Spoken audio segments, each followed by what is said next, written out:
Jovens, eu sou o Marcelão, esse é o Jogos de Algo a Mais. Feliz 2020! Esse é o primeiro jogo do ano e hoje vamos falar de Imperial 2030, daqui a 10 anos. Um jogo econômico, um jogo que tem uma densidade e que é um jogo inspirado, a primeira versão dele é o Imperial. O Imperial tem somente o mapa da Europa e a Primeira Guerra Mundial, por aí. Imperial 2030 é uma visão futurista. Esse jogo é de 2009 e visualizou-se que em 2030 essas nações, esses blocos econômicos seriam os mantenedores, os mandantes do mundo. Né? No jogo, nós somos investidores, estamos investindo em países com essas ações e quem tiver mais ações de um país controla aquele país. O objetivo do jogo, é claro, é você ganhar dinheiro. Ganha o jogo quem tiver mais dinheiro a hora que um país chegar aqui no final nessa tabela de evolução de pontuação. Né? Essa tabela de pontuação ela vai ser atingida ao longo do jogo. E tudo nesse jogo gira em torno desse rondel. Os jogadores não têm sua vez. A vez é dos países.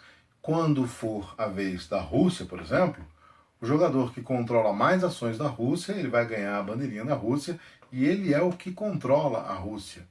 Então ele vai fazer uma das ações descritas aqui no rondel. Bom, cada país, cada bloco desses aqui, é constituído de 9 ações, né? Sendo que a primeira é valor 1, a segunda é valor 2 e assim sucessivamente. Esses valores são justamente o quanto que o jogador controla ou tem de ações daquele país. Quem tem mais ações controla o país, como eu disse, mas na hora de receber dividendos ou dinheiros do país, ele paga proporcional a cada quantidade de ações que cada jogador tem.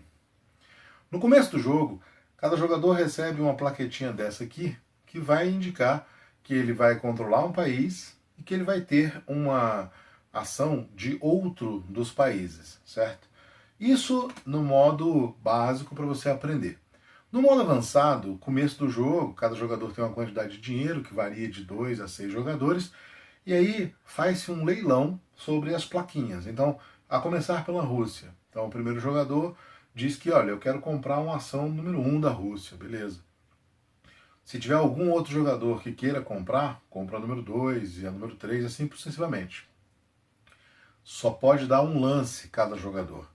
Ao final da rodada, o jogador que tiver maior quantidade de ações pega a Rússia, pega os seus exércitos, pega a bandeirinha, é o controlador da Rússia.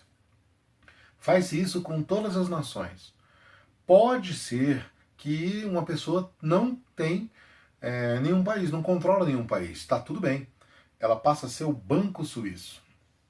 Ela não controla nenhuma ação, mas ela tem a possibilidade de atuar como investidor e comprar ações dos outros países ao longo do tempo. Né? Esse rondel, como eu disse, ele é escolhido pelo jogador. Então, por exemplo, a Rússia, ela vai começar aqui, por exemplo, no importe. Importe é uma ação onde ele compra 3 exércitos. Cada país, no início, tem direito a uma fábrica, que produz exércitos, e um estaleiro, que produz navios. Quando você importa estaleiro, ou você importa navio ou exércitos e coloca ao longo do seu território. Certo? A ação de produção significa que as fábricas que você tem vão produzir. A fábrica vai produzir um exército, o estaleiro vai produzir um navio. São 2 aqui nesse rondel. A ação de movimentação significa que cada coisa que você tem, né, então a Rússia teria, por exemplo, um exército aqui em Moscou e uma fragata aqui em Vladivostok. Cada um dos seus exércitos ou armadas vai fazer uma movimentação para um espaço adjacente, pronto. Certo? Simples assim. São 2 movimentações.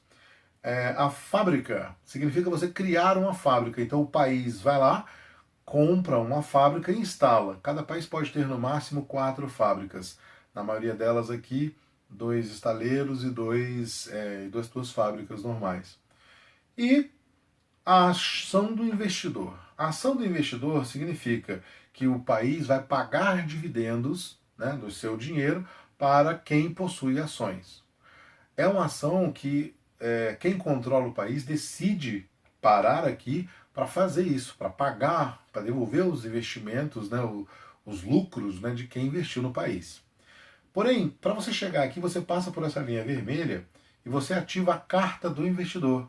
Essa carta vai estar com algum dos jogadores, né? E automaticamente esse jogador ganha 2 milhões e o direito de comprar uma ação de qualquer país. É aí que a coisa começa a ficar, né, degringolada, porque vamos supor que o controlador da Rússia tem essa carta aqui de número 3. E uma outra pessoa tem a de número 1, a outra pessoa tem a de número 2. Na hora que atua-se o investor, uma quarta pessoa poderia, por exemplo, comprar a ação de número 4 e automaticamente ela passaria a controlar a Rússia. Então isso é uma coisa bem interessante no jogo, é a hora que a dança das cadeiras. Se você se apegar demais ao país que você controla nesse jogo, você está fadado ao fracasso, você vai perder. Porque essas ações, quando você está controlando o país, você vai poder expandir, né? Então, construir mais fábricas, construir mais exércitos, mais fragatas, e isso aí, esse poderio militar, ele vai se espalhar no mapa. Então, por exemplo, a Índia, ela vai soltar aqui no Oceano Índico e vai soltar aqui o exército para o Afeganistão. Esses lugares que você ocupa, você coloca a sua bandeirinha, e a bandeirinha é um critério de ocupação que vai reproduzir a última ação que eu não falei, que é a taxação. Então, se você resolver taxar, o que significa isso?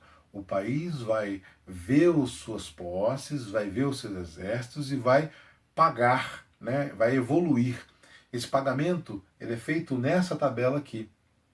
E ele computa simples o número de bandeirinhas que você tem, o número de fábricas que você tem e desconta o salário dos exércitos e navios que você tenha. Isso vai gerar um número. E esse número indica quantas posições o país vai desenvolver nesse track aqui de cima, que é o que dispara o fim do jogo. Além disso, existe aqui um bônus. O controlador do país, se ele administrou bem e tem uma taxação alta, ele recebe dinheiro, né? Ele ganha dinheiro. O dinheiro não vai do banco para o país apenas. Não, se ele administrou bem, então, por exemplo, se taxou aqui 14, o país anda 7 passos e o administrador ganha 4 milhões, né? Quer dizer, é um dinheirinho. Lembra que no final o que vale é dinheiro.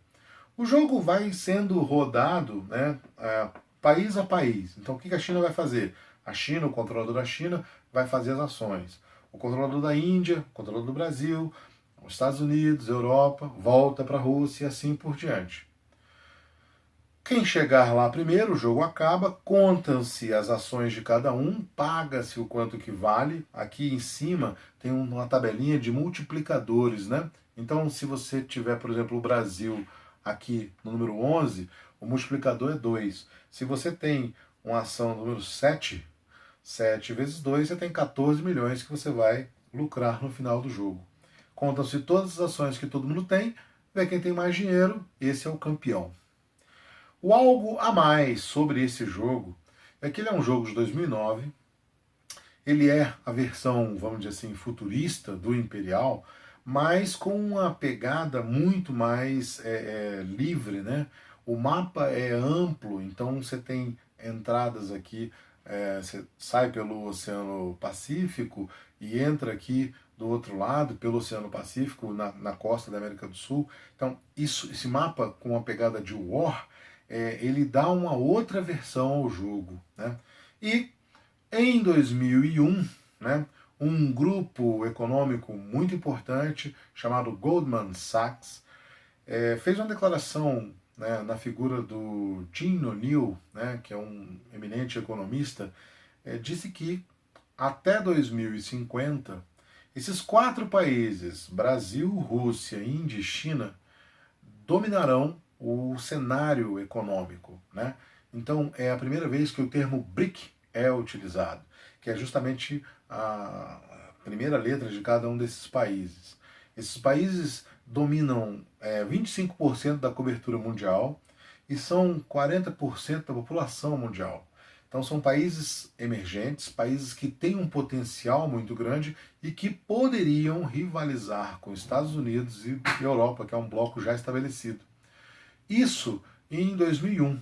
Hoje você tem já uma alteração econômica, você tem aí os blocos se fazendo. Esses países não formam um bloco econômico, mas eles se juntam em reuniões em cooperação mútua, por exemplo, certo? A geopolítica mundial ela é muito pesada em cima desses países atualmente. E isso pode ser explanado em aulas de geografia, em aulas de atualidades, em aulas de economia. Se você gostou do jogo, gostou do programa, dê o seu joinha, compartilhe com amigos. Sugestões e comentários são sempre bem-vindos. Até a próxima!